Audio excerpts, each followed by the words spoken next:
अच्छा सुनो, सब्सक्राइब करते वक्त ना घंटी बजा देना, ताकि जब मैं ऑनलाइन आऊँ तो तुम्हारे फोन की भी घंटी बजे। मैं लॉकडाउन से बाहर जाना चाहता हूँ। मैं पानी पूरी खाना चाहता हूँ बाबूजी। बहुत दिनों से पानी पूरी नहीं खाया हूँ। और साथ में काजल को भी ले जाना चाहता हूँ। काजल, तू भी बताओ ना बाबूजी को हम पानी पूरी खाना चाहते हैं। चले जाओ यहाँ से, मत सताओ हमें।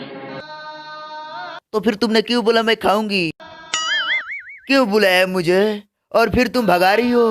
क्यों बोली पानी पूरी और छोले, ताकि अब तुम कह सो कि मैं नहीं चलूंगी?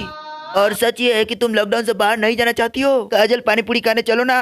Don't touch me. हम पानी पूरी नहीं खाना चाहते हैं। तुम पानी पूरी खाने चलोगी, समझ लो। तुम पानी पूरी खाने नहीं चलोगी तो मैं मर जाऊंगा। अगर तुम लॉकडाउन से बाहर नहीं जाओगी तो मैं पानी पूरी की जगह पे अंडा खाऊंगा।